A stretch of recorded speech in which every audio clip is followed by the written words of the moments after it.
All right, guys, what's going on? It's another episode of Speak with Harris DeMarco. This is episode number 2, and I'm here tonight with a very special friend of mine. Played high school football with him, and haven't seen him in a while. He's grown a bit. He's learned some things, and I'm really happy to have him here tonight. We're going to talk about a lot of different topics, and it even might get a little bit controversial, so we might go back and forth a little bit. But let's see how it plays out, guys. What's going on, Keith? How you feeling, man? Alhamdulillah, Harry. I'm doing really good, man. Feeling good. It's great to have you, man.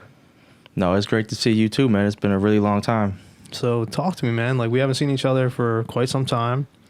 Last time, I mean, we might have seen each other around college time frame at some point, but didn't really spend a lot of time with you after high school. So what's happened, like, since high school? Like, you've moved around a lot, you know? Yeah. Well, senior year was tough. Like, my dad died. Yeah. And it's definitely a time for young men, 17, 18, where you really need, like, dad around, you know? As far as someone who's been... I can't tell you what it's like to be 40, but I could tell you what it's like to be 21. Yeah. I could tell you what it's like to be 22. So that experience that you have to influence over, your child or whatever is important. It's powerful, actually.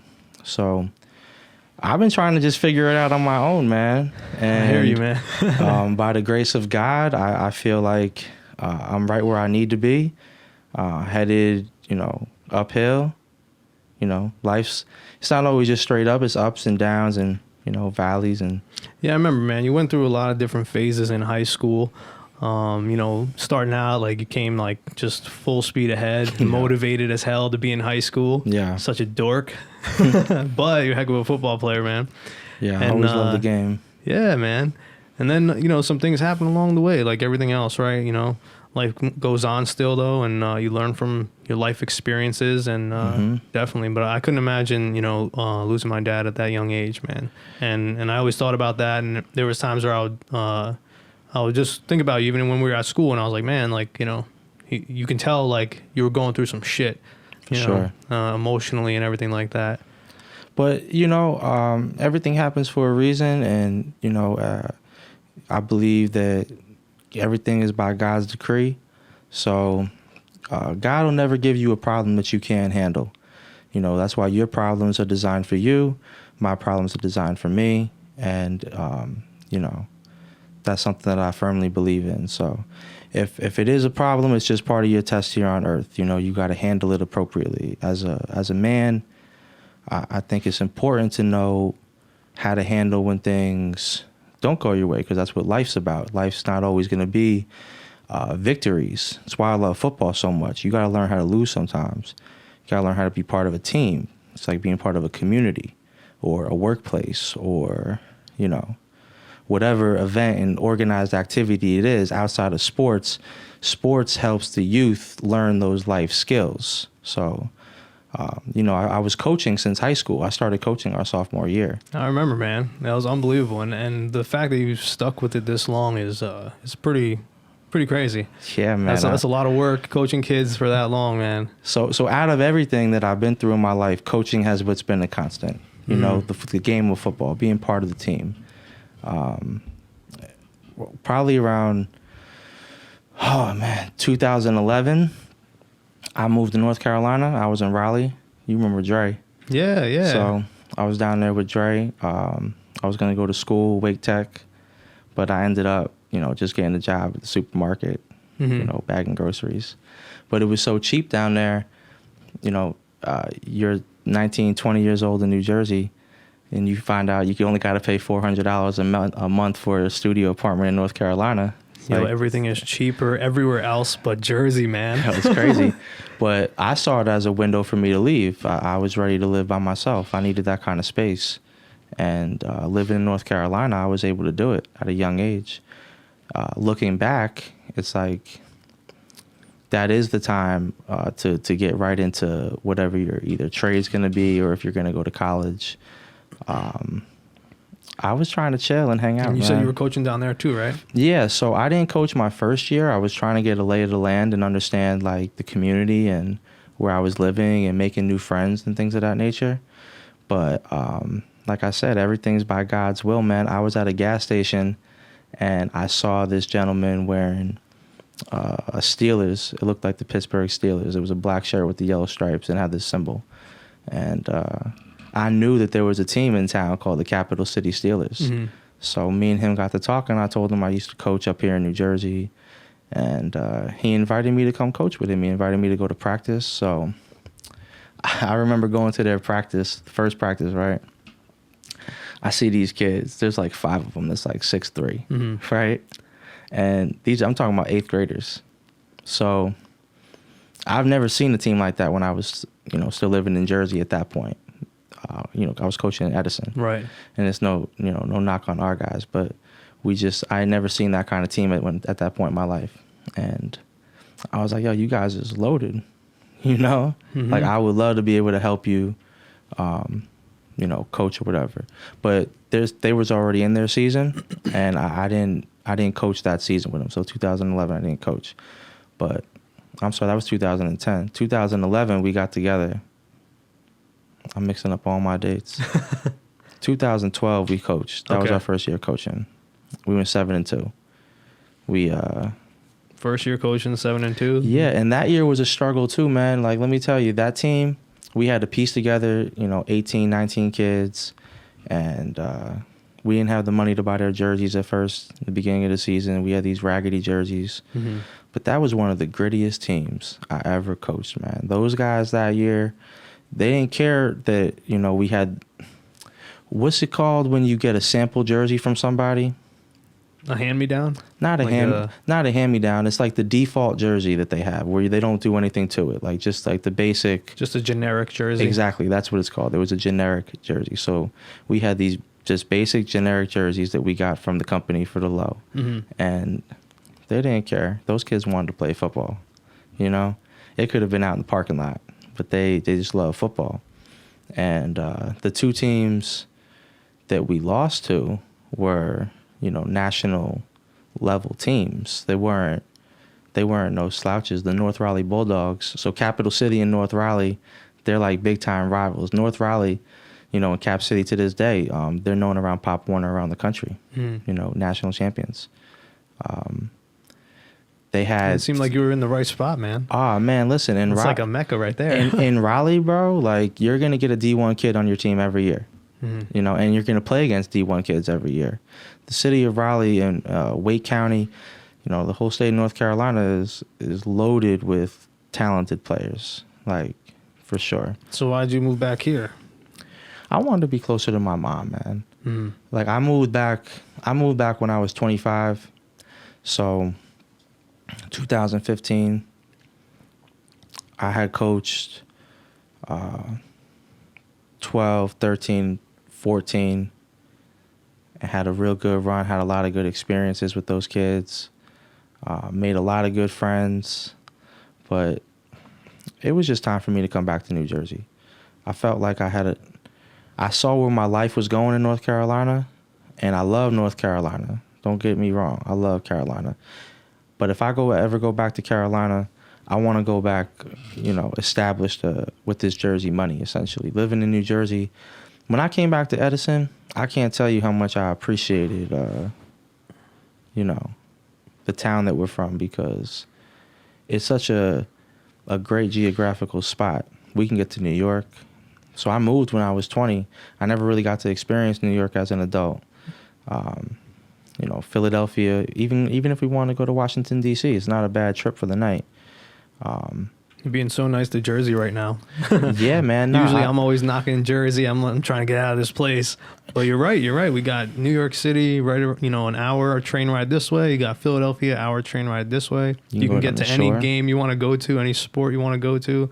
There's so much to do around here, from the movies to whatever, Top Golf or go-karts. You got everything, Mm-hmm. So totally hear you, man.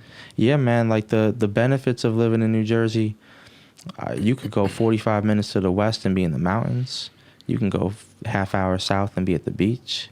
Yeah, I forgot the beach. So You're it's right. kind of like in all four directions, whichever way you want to go, you could experience so much. And on top of that, the schools are so good.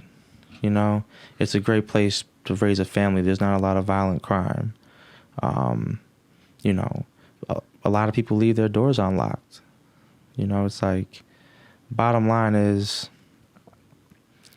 it's such a great place, and there's no place like home. You know? I feel you, man. I feel you. I moved away for a little bit. I was in Delaware for a little while. I hated it there. And I moved back here for family reasons. But, yeah, I mean, I'm still trying to move out of here, though, because it's cold as hell in the wintertime, bro. And the cold and me don't mix. Oh, it was 55 degrees the other day. I mean, yeah, but it was like a weird 55 degrees. It was like humid, but cold humid, if that's a thing. So, yeah, I don't know. The only way you're going to escape that is you got to go all the way down to Florida, because you're still going to get snow in Carolina. Yeah. You know, maybe when you get to like South Carolina, Georgia, you get a little bit closer to that tropical taste, but it's definitely different. And you got to really be in like South Florida, because even North Florida gets cold. Yeah. A little bit chilly. It gets a little like with sweater weather. Mm-hmm. You know? So you still been coaching here, like in New Jersey too, since then? Or? Yeah, man. When I first got back, I was living in Bayonne at my grandma's house. So Nothing like Bayonne at your grandma's. listen, I tell you, you know, Bayonne is like a second home to me too. I got a real soft spot in my heart for Bayonne. My dad, my family, you know, relatives. There's so much history with me in Bayonne. I always feel like, you know, home out there, even though I never really lived there other than for them few months. It's a great community. You know, it's very compact. So it's like 3 miles long and a mile wide. Mm-hmm. But, you know, has, you know, I don't know what the population is, might be 70, 80,000 people. It's pretty populated. It's Group 5 high school. Mm-hmm. And we were coaching out there. Jan came out and coached. Wow. Haven't seen him in a minute, man. Yeah. Actually, I was helping out in the summer with the kids in the strength and conditioning program. And I ended up moving back to Edison that August. So I didn't end up coaching that season, 2015. I coached again in 2016. Jan was the head coach out in Bayonne, and he wanted me to help him. So I came out there and I coached. You know, it was difficult to get out there all the time. You know, I was still getting situated in New Jersey. But 2017 and 2018, I was back with the Edison Jets. You know, Go figure, man. Right where it all started, right? yeah, man. Trying to help those guys, and then after 2018, you know, we got together with Mike and Danny and created the Wolfpack. You know, so That's great. At And that that's point, another team in another league, right? Yeah, man. So Just for the listeners. yeah, so there was a couple problems as far as the youth football was concerned in our town. The kids on the north side, they didn't have enough participation to be competitive and sustain their program alone. And the kids in the whole town as a whole, there was nowhere for the heavy guys to play. So you got to send our biggest players to go play in Fords or East Brunswick and Perth Amboy. It's not conducive to helping us win a state championship at the high school. So Right. we wanted to create this team to give, you know, the heavy kids somewhere to play. North Edison was struggling with their numbers. We knew that we could get kids from the whole town on one team, because Edison's got a lot of talent, man. So our idea was just to get all the kids on one team and show the world who we are, you know? Definitely, man. So, and we did really well for our first year. Thank God we didn't have no serious injuries. You know, that was a big thing. Playing at the high school on that turf, it really did help minimize, you know, any of the potential injuries that could happen in football. So we were really grateful to have that opportunity. That's awesome, bro. So, like, since high school, too, like, other than football, like, anything else have changed in your life? Like, you know, as far as your outlook or any beliefs or anything like that you might want to share? Yeah, so in 2014, when I was living in North Carolina, I was going through a lot of a lot of soul searching at the time. And, it's the Bible Belt. I don't know if you've ever been down south, but oh yeah, very, very heavy Christian influence. Yep. And I stopped identifying as a Catholic and a Christian when we were in high school. High school was like a renaissance time for me, so to speak. I was really trying to find myself and find the world. And I think that that's still how it is to this day. Like, you're just finally becoming a man and trying to have an understanding of things, And for whatever reason, Christianity just wasn't it for me. Like, I never lost faith in God, but I didn't have a particular set of beliefs. So you felt through converting from Catholicism or Christianity was like what was it for you that actually made you change? Because there's always, like, I look at a lot of different religions, right? And I don't connect. I connect with them each in its own different way, but I'm more of a free spirit in that sense. I can't say that I'm a complete Christian or a complete, Buddhist or anything like that, or Hindu or anything.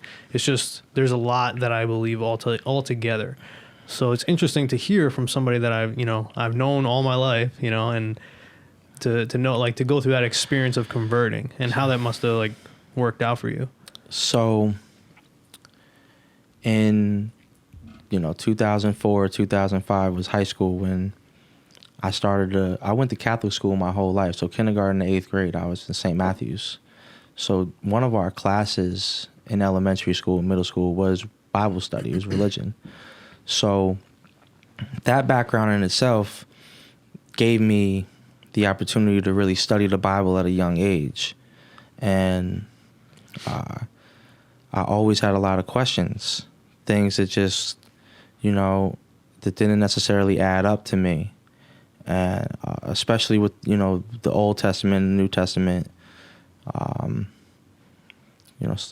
there should be some type of flow. And, there was just a lot of doubt and questions at that point, Absolutely. And I still believed in God, but like I said, 2014, that's probably a 10-year span of, just kind of like being where you are, where you believe in God, you have Christian roots, but you don't really belong to anything. Mm-hmm. And my friend, his name Q, he's kept inviting me to church, and I felt like it'd be rude to continue to not accept someone's offer. Like, they're inviting you to be part of something that's positive and uplifting, mm-hmm. So to just, say you're not trying to go, I was like, all right, I'll go. But I know in the back of my head already, from used to going to church, right, that I'm not trying to go and listen to these people and praise Jesus, right, mm-hmm. who they believe is the Son of God, God manifested in the flesh. I from my understanding of the Bible to this point, and this is before I was a Muslim, that Jesus taught people about God, to pray to God, not to himself. So, like, these type of things, not knowing anything about Islam, I was already expecting when I went back to the church, because I already at that point had been praying to God by himself for a long time. Mm-hmm. I had stopped, using priest or any intercessor. It was just about my one-on-one relationship with God. So I had that in me already. You know what I'm saying? Yeah, absolutely. And I went to church, and like, it wasn't like the Orthodox Catholic church that I was used to growing up, where it's got the big beautiful buildings, the organs, the structure of standing and sitting and kneeling, and like, this place, like, it looked like they had a band up on the stage, and the guy had jeans on and a button up. It would look like it was in a shopping mall, like Wick Plaza. Wow. So very unorthodox in the sense of what I'm thinking of in a traditional, like, Catholic setting. But nonetheless, it was cool. The little kids went in another room. The adults went in this big giant room. He talked his talk. It was uplifting stuff. But and then, this was a Christian church? Yeah. Mm-hmm. But then at the end, it was like, you know. It was always about like taking your money out and throwing it in this plate, you know, like promising people blessings and things of that nature. And I just felt like, you know. So what was it about Islam that like, you know, converted you? You know, what was there like an awakening, you know, one night or something like that? Like, how does that work? This moment right here that I'm telling you about. I left church that day and I knew like that's not it for me. You know what I'm saying? I knew that it was like, it reaffirmed why I don't go to church, essentially, you know, at that point. And I get to my house and I'm laying in my bed and something in my spirit told me to look up Islam. So I pick up my phone and I Google Islam, right? And the first thing that pops up are the 5 pillars. So you can imagine a pillar is something that holds the house up, right? So these 5, you know, virtues essentially and beliefs is what the entire religion of Islam, like you could sum it up in these 5 like sentences, you know? So the first one is the Shahada, right? Which means it's your testament of faith. The Shahada is when you bear witness that there's no God but God, and that Prophet Muhammad, may peace and blessings be upon him, is the messenger of God. So I didn't know nothing about Islam at this point. I just know about the Bible and what I learned in school, right? And I'm like, look, I believe in God. You know, like I believe that there's one God who should be worshipped by himself. And at this point, I wasn't going to rule out that Muhammad was the messenger of God, you know? So that's the first one. The second one is the salat, which is the prayer. And what separates Muslims from non-Muslims is the prayer. That is the basis of the religion, is to pray 5 times a day, but not just pray like how I'm sitting here like, oh God, I hope I do good on this podcast. Don't let me mess up. Like, it's more so about worship, where you take the time to acknowledge the Creator and connect to your Creator and bow down to your Creator and talk and ask for forgiveness from your Creator and repent to your Creator. You get 5 times throughout every single day to do that. So it keeps you in your spirit and not only a very close connection to, you know, God, but it also gives you more time to protect yourself from evils and things that'll come along your path because you took the time to do that worship. You know what I'm saying? It's different to worship versus to pray, you know? Gotcha. Okay. The words are different. Yeah, that is a little bit different, actually. You know, we could pray anytime, and it's different than when you worship. So once again, at this point, I just left church. I don't know nothing about Islam, and I'm just reading. So I'm like, all right, well, I'm thinking about my day and how my day goes. I'm like, I can really understand the benefit of to take time throughout my day and pray and worship God, 5 times a day. In the Bible, you see that Jesus took time, may peace be upon him, to pray. You know, all the prophets of the Bible, they show us these lifestyles and lessons and stories. So these things I'm learning about Islam at this point, it coincides with what I already know and what I already believe. So the third one is zakah, which is your charity. And we just got done talking about it. I coach youth football for 15 years for free, not a penny, right? I did not know that, but damn. Right. So now, at that point, I was already 9 years in, you know? And that was exactly my thought process when I read zakah. I related it back to football because it's kind of who I am. And it was like, look, I'm all for charity. You know, I think it's important. So once again, I still don't know much, but I know that I agree with these 3 principles so far. The fourth is fasting during the month of Ramadan. So, at that point, it's like, why do we have to fast? And then you look into the Bible and you see that all prophets, have fasted. It's a way to repent for your sins. It's a way to worship. So it makes sense at this point to me as well, so I accept that. And then the fifth one is you're supposed to take a pilgrimage to Mecca in your lifetime, one time. It's called Hajj. Once again, I'm ignorant to what Islam is and everything at this point. I'm just trying to make sense from someone that has a Christian background. And yeah, it's got to be difficult, man. I mean, I think you're doing great so far, like going through all this information. For me, at least, I have a better understanding of it. Yeah. Have you ever gone? No, like, inshallah, like, which means God willing, I have to get them. Once you have the means to go, you should go, because part of our belief system is that tomorrow is not guaranteed. You know, you should go to sleep every night essentially not expecting to wake up, and make sure that you are at peace with your Creator for sure. And by living that kind of peaceful and humble life, you know, it benefits society, it benefits your soul. Muslims believe that the hereafter is more important than now, you know. So when you realize the that hereafter, as in like the afterlife, for sure, okay, because that's eternity. That this is a speck of dust in the grand scheme of planet Earth and humanity. You know, what is a human life over how long humans have existed and how long humans will continue to exist? It's like your life is so temporary in the grand scheme of things. It's your afterlife that is going to be forever. And this time that you're here, you know, some people, let's just say it's more important to worry about how you're going to spend, if you believe in this type of thing. Christians, Muslims, Jews, you know, these embryonic faiths all share similar theologies when it comes to heaven and hell.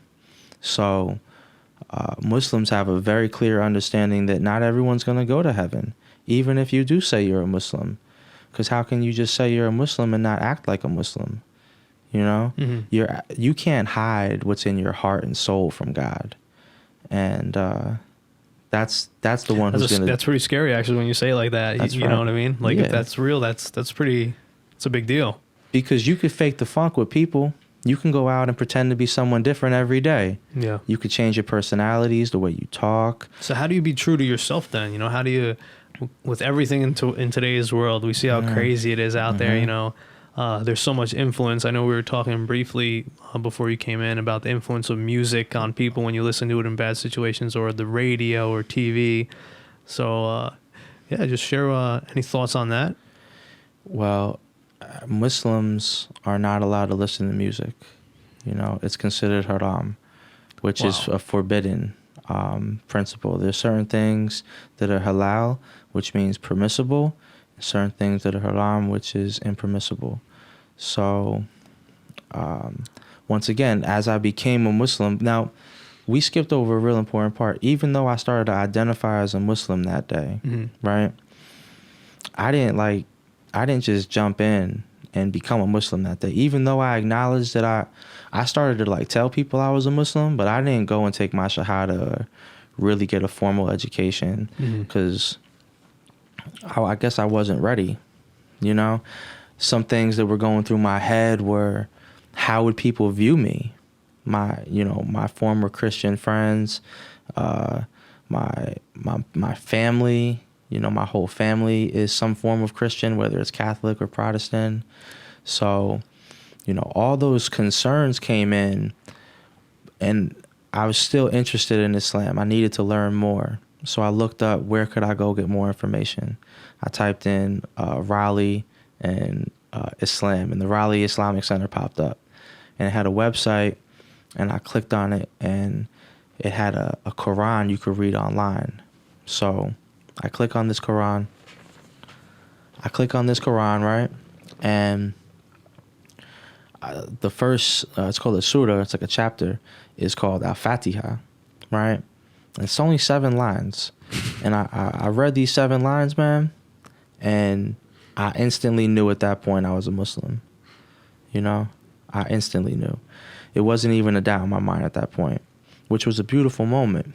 Now, I also knew from having Muslim friends as a kid that when you take your shahada, it's kind of like a baptism where all your former sins get washed away, you know? Right. There's always a form of cleansing, like almost in every religion, like some kind of spiritual cleansing in a sense. Well, that's what I hope that if anyone doesn't get anything out of this, is that the similarities between Islam and Judaism, Christianity are incredible.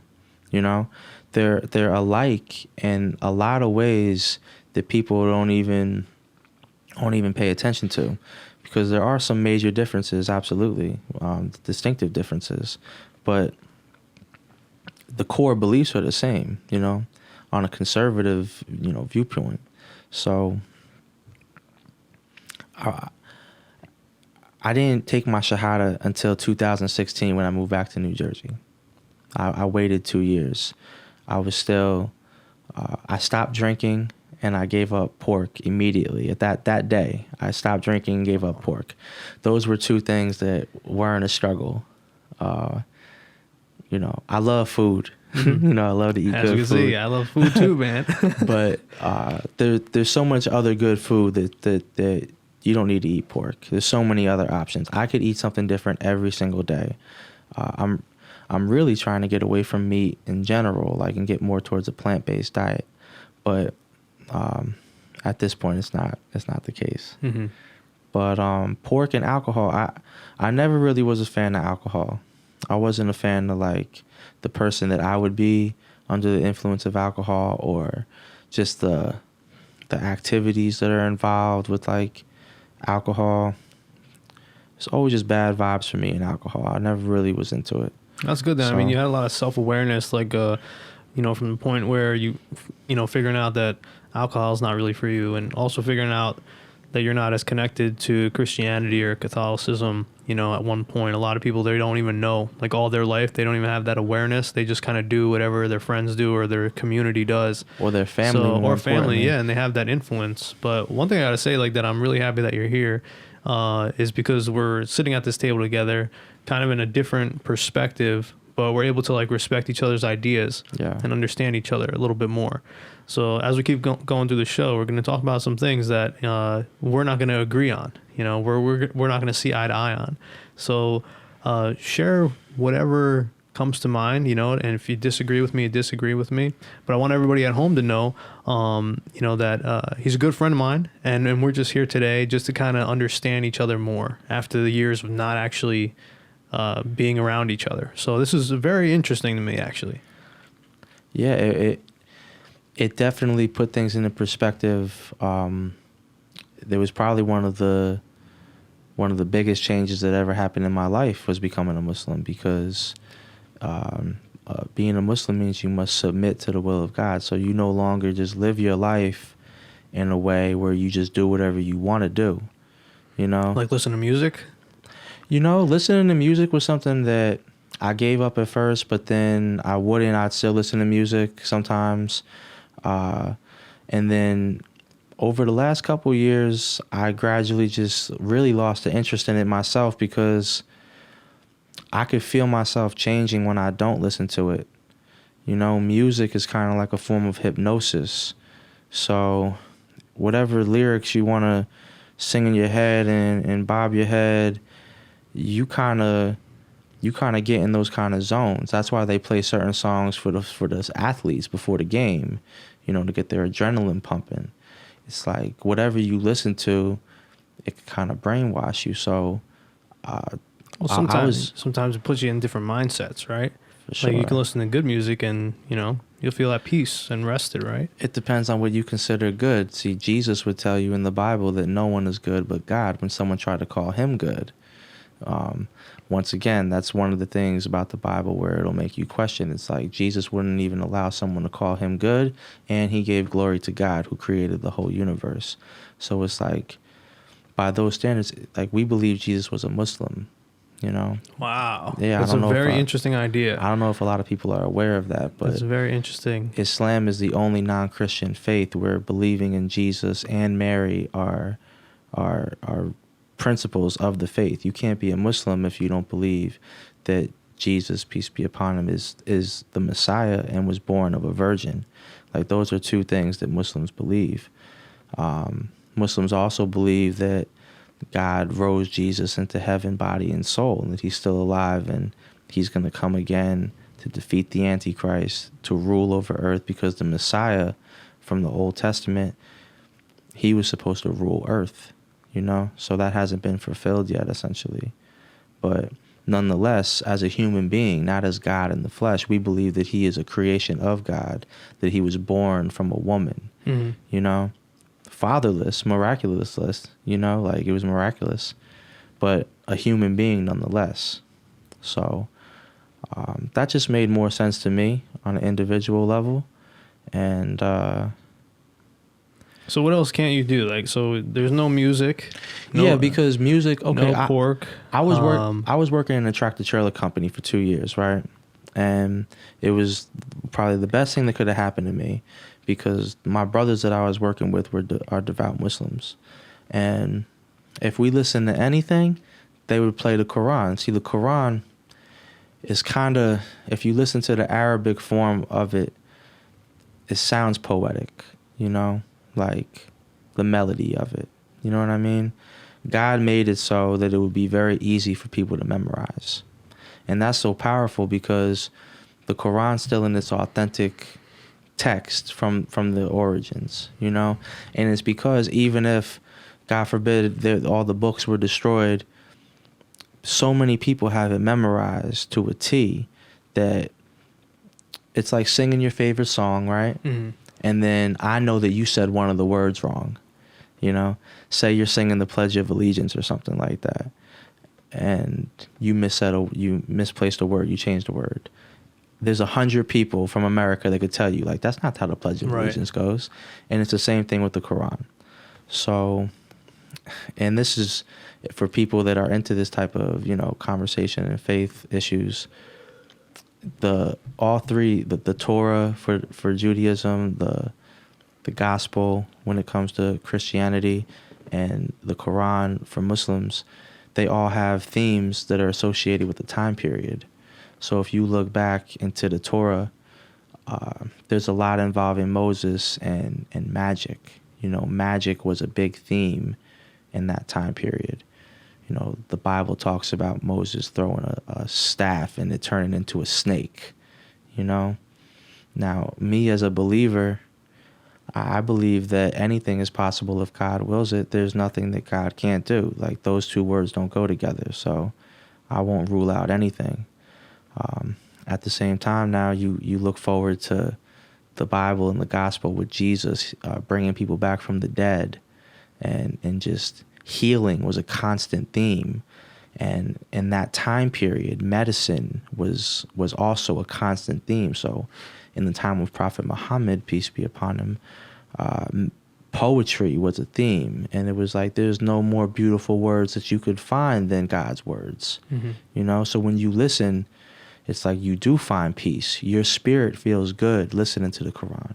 Your spirit feels good reciting the Quran.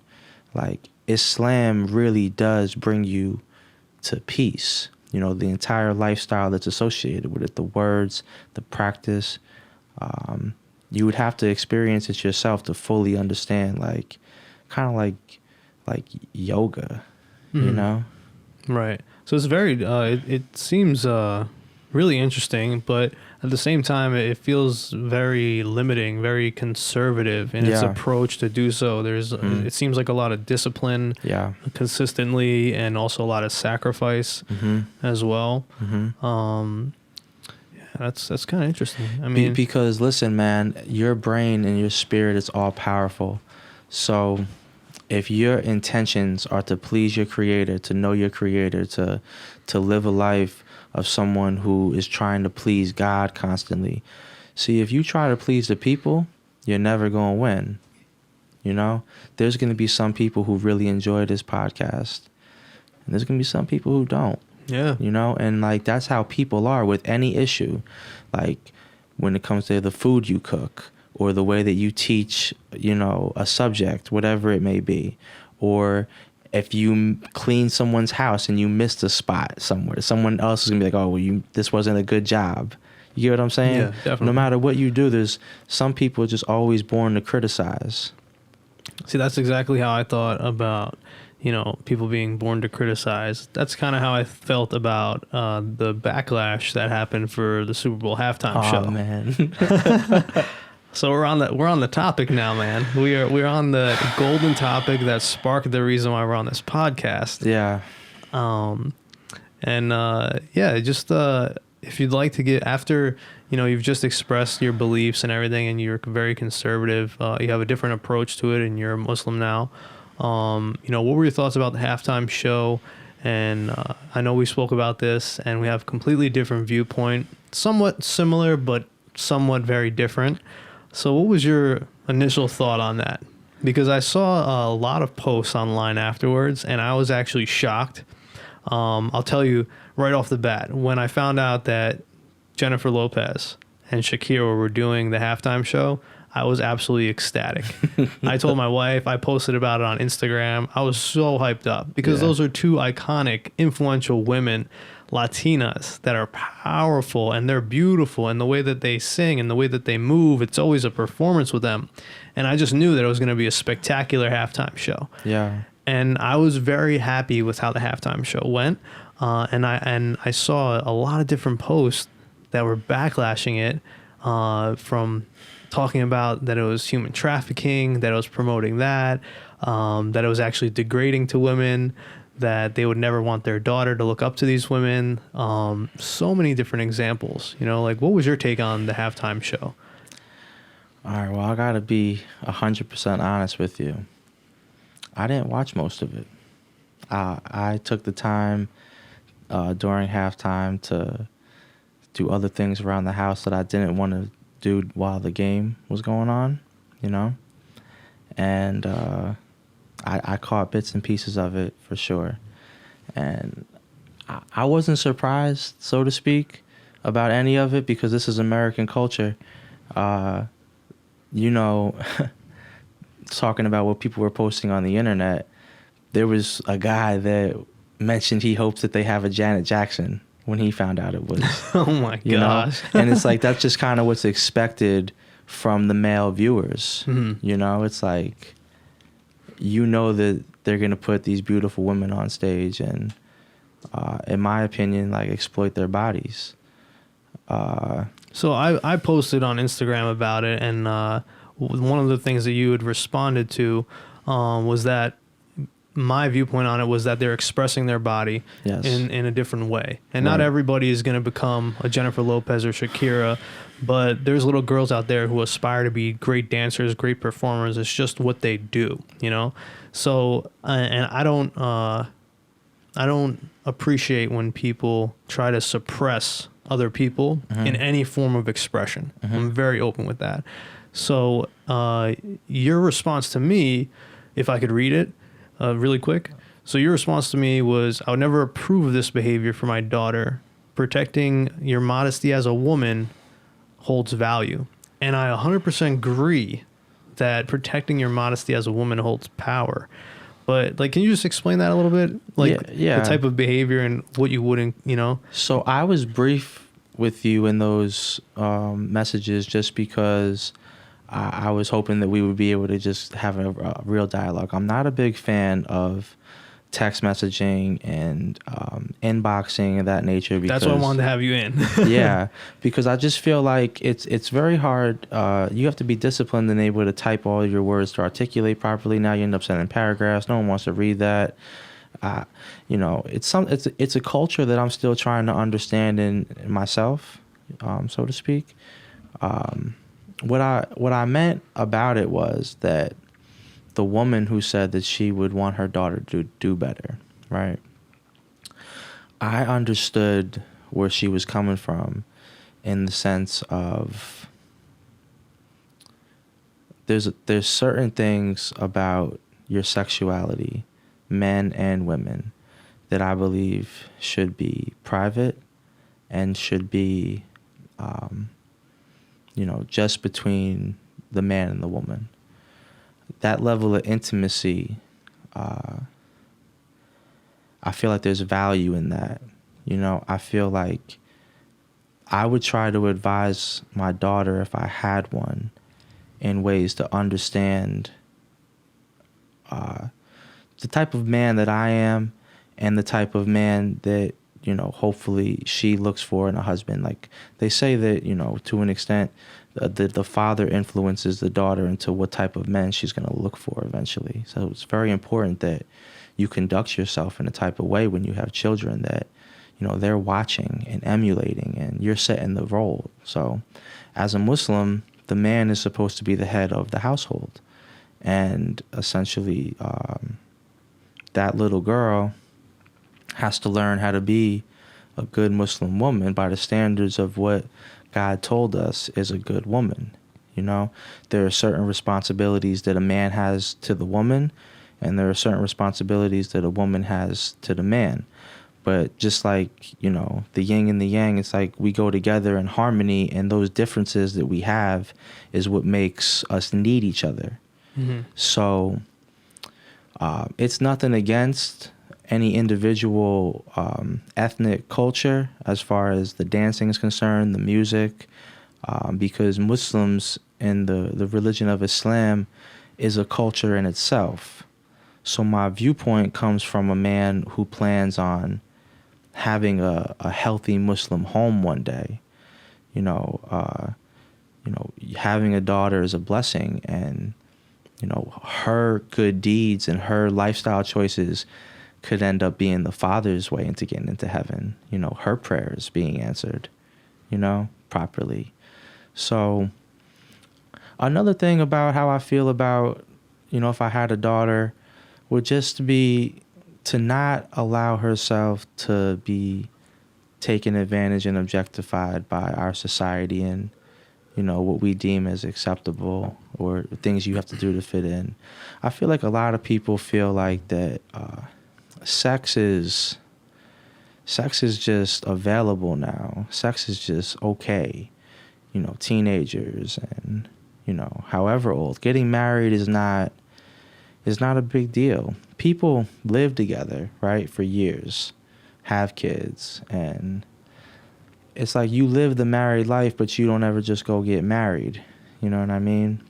And it's part of our culture that is acceptable nowadays. Now, I'm once again not judging anybody on how they choose to do their lives. I lived with a woman for 3 years. I was playing house, and like she didn't get a ring, and it's not fair to her, essentially. It's not fair to either of us. It's like you're doing these things and living this life, but you're not honoring each other. It's an honor to marry somebody, to become a wife, to be a husband. Like, it's a blessing to have children. So, yeah, it seems that you have like a really high respect for women. Of course. And so do I. I'm raised by an amazing woman. I know you are as well. Yeah. And it seems like I do agree with you in that regard, like, definitely. But I don't know, man. Just like, because it's the different. The reaction to the halftime show, and I'm a male, and there's a lot of women who agree with me that they felt more empowered when they saw that show and the display that they put on, and that they really conveyed that they're loud, they're proud, they're gonna come out, they can still do all these different things at whatever age it is. I think J-Lo's 50, Shakira's 43, and it's not about dancing on a pole or dancing on stage, but it's that they still got it. They're putting in the work. They did that effort, and other girls like them can do the same thing. And Latinas everywhere, like that community of girls, and then even the ethnic, like the African aspect that they had into it. It was really interesting to see, and these are all things that I saw. But let me ask you, in reality, how many people really could? You know what I mean? Now listen, they're however old they are, and they're still getting this stage time. And, there's selected people that get this type of stage time and this type of fame. Like, you're talking about the masses here, right? It's like everything is not for everyone. But what I believe is that religion is for everyone. God is for everyone. And not everyone, and this is America. You have freedom of religion. You have freedom of expression. Like, this is why it's the greatest country in the world. But the bottom line is people who are religious have the right in this country to voice that opinion that this is a better lifestyle choice. You know what I'm saying? And to the masses, the television, the radio, these tools are not going to be used to promote a religious society. They're going to be used to promote an unreligious society, because this sexual exploitation, whether we want to view it that way or not, it's not godlike. It's not approved by the Bible. It's not approved by the Quran. You know what I'm saying? You can't. How do I describe it? It's a culture, and I'm not knocking the culture. I'm just pointing out that if you deal with someone who is religious and they object to certain aspects of it, that it's not being disrespectful to their opposing viewpoint. It's just saying that it's not for us and what we believe in. I agree with that, You know? but when I saw that somebody thought of human trafficking, like, I was shocked, and obviously I can see the sex exploitation. I can agree with you there, but we see that at every Super Bowl. We see that when there's cheerleaders on the field. We see that all the time. Of course, man. You know, and it's not to say that women are supposed to be sex objects, but together, collectively, male and female, we are sexual human beings by nature. Yes. You know, so Absolutely. It's So to protect yourself and to protect your eyes and to protect your thoughts and to protect your spirit, you should try to avoid, those type of things that will bring up those thoughts. You know what I'm saying? And the beautiful thing about, being married, I hope to get married one day. I'm not going to, mention her or anything like that, but there's definitely a girl that I could see myself marrying. That's great, man. She'd have That's me. great. It's a wonderful thing. But the bottom line is, if you as a man don't have jealousy about your woman, how much do you really love and treasure her? If there's no jealousy at all. I'm not saying that you need to be overtly jealous where you're going around and you're assaulting people. That's unacceptable. But to want to protect her to the point where you're jealous to an extent, like you're not going to feel comfortable with certain behaviors, and it's like that to me is the kind of relationship that I would thrive in.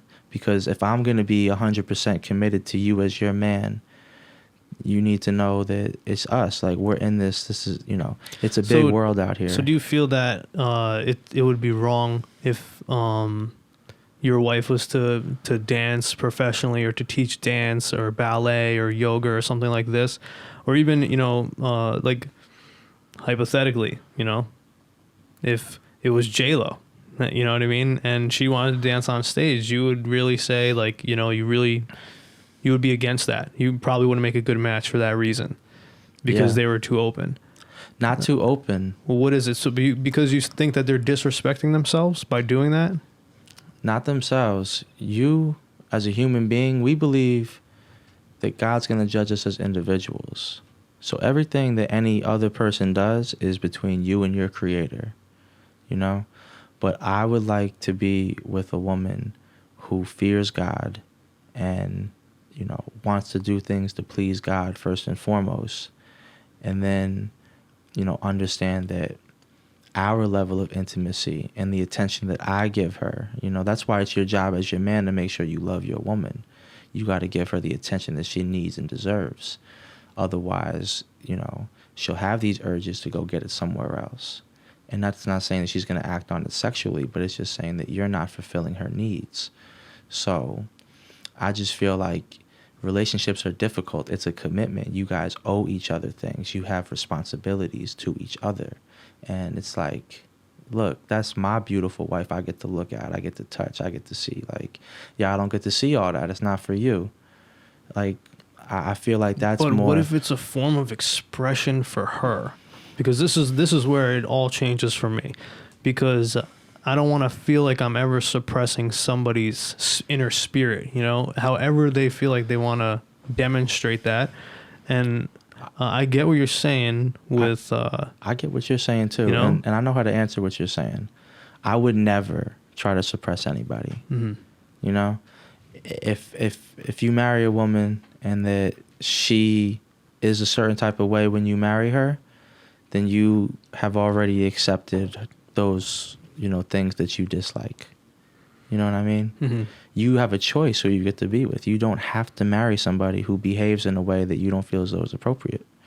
So the bottom line is, my future wife is going to be the main role model if I have a daughter.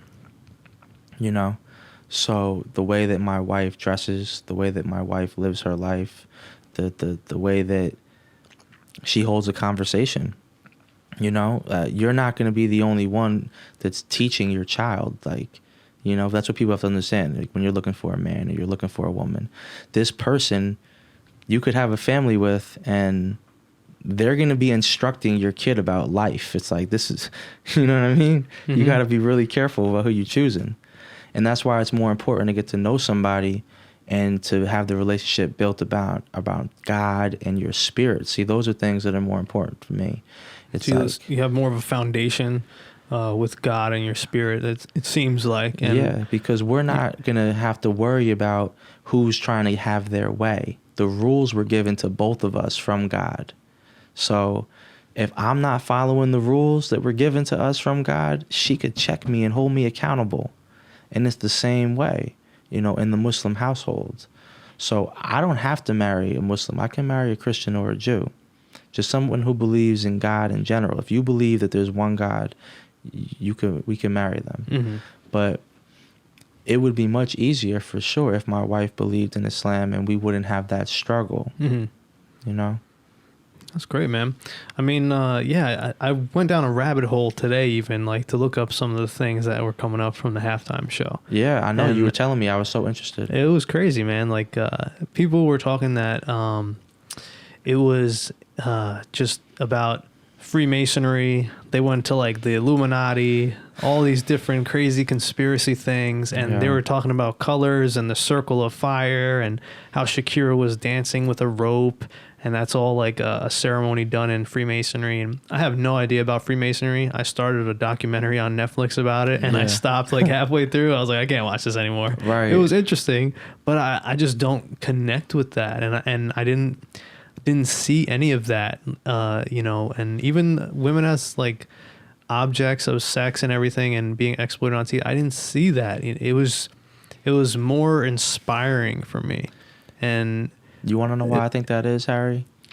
Because what you know to this point is just looking at it from they say ignorance is bliss. And I'm not calling you ignorant, but when you look at things from a way where it's like, hey, it's just beautiful, man. It's life. Mm-hmm. I'm born, and it's just good. If you see something that looks good, it is good. Everything that I was coming from, like, I agree with as an individual, but at the same time were instructions that were given from God. So when I'm judging on, not being the judge or executioner about what's good or bad, I'm just saying what goes with the instructions or what goes against the instructions. Mm-hmm. Now, as far as just seeing people being happy and feeling the vibes of good spirit, like, to be around a room of people that have good vibes is a great feeling. And it's definitely, like, wonderful to have that kind of outlook on life, for sure. Okay.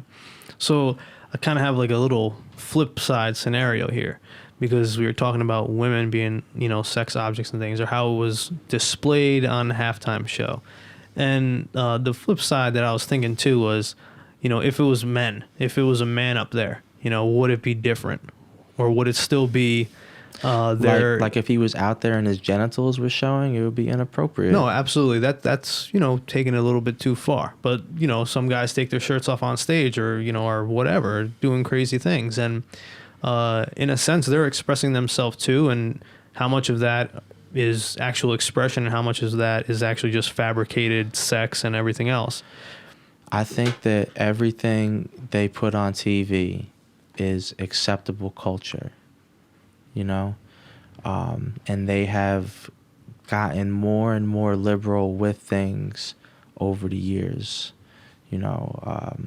Certain words that they would allow to be on TV that They weren't allowed. They would get censored curse words that you could hear now, or just over sexualizing everything. Even if you look at like cartoons, they let little kids watch the things that were indoctrined in us. It's like they throw sex at you from a young age, for sure. Which is why I've been to certain friends' houses that don't even have a TV in their house. Mm-hmm. They try to protect their kids and their family from it because it's unpredictable. Even if you're trying to watch something which you approve of, you don't know what that commercial, they might pop out at you. Yeah, it's all programming, right, man? Yeah. And that was another thing that I saw was somebody was mentioning that Shakira came out in all red, and that was supposed to represent the woman in red from The Matrix. Yeah. And, that's essentially a distraction, from understanding that you're actually being controlled. You're being mind controlled. And, we're getting on like conspiracy topics now. So, well, look, man, I know that they say that the football is like the old Roman arena. It's like if you give them bread and entertainment or something, I think that's the way it goes, bread and entertainment, that they'll just, not pay attention to all the other stuff going on. So then, all right, so you brought it up. I was thinking about bringing it up, but the Roman times where the gladiators and stuff like that that's for entertainment. So do you think that men are exploited in that sense too? Because if you think about it, the way that we watch male football or the way we watch any sports, basketball, it's the same similar attraction as we do to, like, let's say the halftime show. No, I disagree. I feel like when you're watching a professional sport, these are the greatest athletes in the world. These are people who have incredible ability as far as physical traits and skills that allow them to perform at such a high level. That's exactly what I could say about J-Lo and Shakira's performance. All right. That's, I agree on that aspect of the fact that they are incredibly talented. However, I feel as though that they are talented with just their voice. That if we didn't even see what they looked like, that they have incredible vocal ability. But whereas I'll let you finish. Let me let you finish. Exactly, because they're not just showing off their vocal skills. They're showing off their sexuality, because they are two of the finest women that you're going to find. Even, listen, Latinas in general, right? The Latina culture, they're some of the most loving, affectionate women that you're ever going to meet.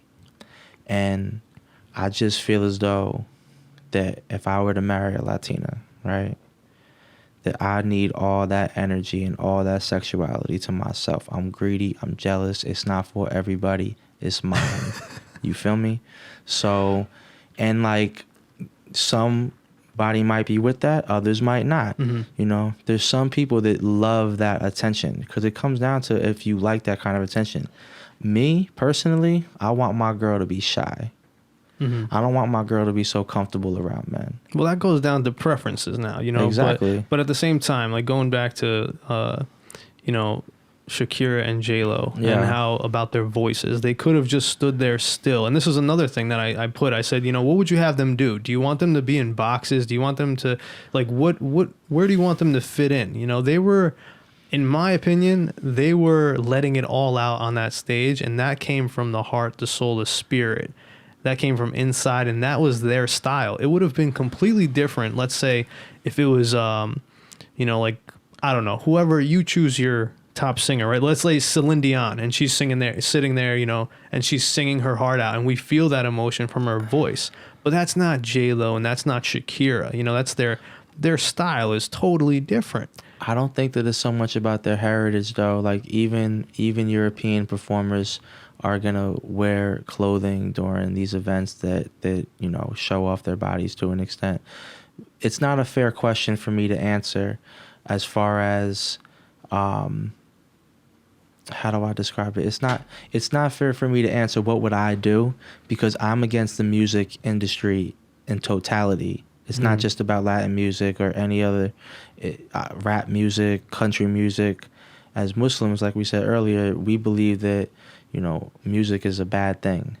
So I wouldn't have it at all, to be honest with you. Mm-hmm. But I'm not saying that I'm advocating for that either. You have changed a lot, Keith, since high school, man. I have. I gotta tell you. I have, for sure. I mean, then you used to rap at one point, right? I still got bars. That's for another time. Oh man. I do. Nah, real talk. And when I rap for people, like, they be really caught off guard. Like, they'll look at me and they'll expect one thing, and then next thing you know, I spit like 16 bars and change their whole life. So 16 bars? I don't know the rap game, man. no, I was just making a joke. Good stuff, man. So that's interesting. I mean, yeah, it kind of makes sense now, because I don't know, me, I'm usually pretty defensive or quick to get into any kind of disagreement because I like to talk it out. I like to hear it, and I like to be heard too. It's that selfish part of me. So when I got your text, I was like, dude, anytime you want to come on the podcast, talk about this would be a great topic because, but what you said, and this is funny too, this is how you can take a message out of context, and this is a friend of mine that I've known for a while, and reading that message, I was like, oh, well, he's saying what they're saying. He's saying it's this, he's saying it's that, but he's really not. What he's saying is that he has a very high respect for women, and a different level of love and affection that he would like to share with a woman versus actually seeing that being exploited on TV or displayed on TV. So I can respect that, and everybody perceives things differently, and everyone also interprets things, interprets the same thing. So even that woman who posted, maybe she meant something else, but the way that she described it on the internet was a little bit different. That's the danger of the text message world, my friend. I could just hit you and it says, "What's up?" But it could also mean like "What's up?" or "What's up?" Like, there's so many ways you can interpret "What's up." You apply another human's voice when you're reading a text message. Might as well have been speaking Chinese, man. So all it's those like different tones. Every time someone, I've heard people get into so many disagreements about text message etiquette, and it's like, how could you get mad at someone and say you didn't like their tone in the text message? I've heard people use that sentence before, and it's like, you don't know what that person's tone is. You implied their tone completely, and it's hard. It's like, it takes away from that human aspect of communication. And as a coach, I try to work with our guys about their body language, about looking people in the face when they're having a conversation, about standing up straight and tall with their head up high, because a lot of kids nowadays just put their head down when they talk to you, and they play with their hands, and they have all these poor body language traits. And a lot of them too, if they disagree with you on something, they'll go on your Facebook wall, they'll go on your Instagram comments or wherever else and just start being keyboard warriors, typing whatever they think, and instead of actually having a conversation with that person sitting down. And it takes a lot of maturity to do that. Because I could have been like, hey, screw off, you know what I mean? Like, whatever, Pierce, like, haven't talked to you in a while. Yeah. But, it takes that level of maturity to face somebody head on. It takes the courage a little bit. It could take a little bit of courage, too, to, hey, come to my house. Let's have a conversation. You want lemon water, you fancy fruit? Listen, guys, listen. Lemon water is great. Great for the soul. And you want to sit there? It's not poison, I promise you. But yeah, it's definitely a different world we live in, man. I'm so proud of you with this place, man. Like, all this stuff you did in here, it's incredible. Like, this is something that I've always wanted to do, and to be able to be on the first podcast with you and your second episode ever, it's like, yeah, man. I'm so second happy episode, to be here, man. Second episode, man. I'm happy you're here too, and I thought this was gonna go a little bit differently, but I like the way it went. It was really smooth, man, and so. Hearing your voice and everything, and kind of how you've changed over the years too. It's very interesting, Pierce. This is some crazy stuff. You're a changed man for sure. I'm definitely. I put it like this, from the coaching perspective. When I started coaching, I felt like more like the kid's older brother, and I'm getting to a point now where I kind of feel more like a dad. Even though I don't have kids, it's just an age and like a viewpoint, perspective on things. So, yeah, man, I can't tell you what it's like to be 40, but I can tell you what 20s are like, and I'm looking forward to seeing hopefully what the 30s are like. I turn 30 next month, God willing, and a whole nother step.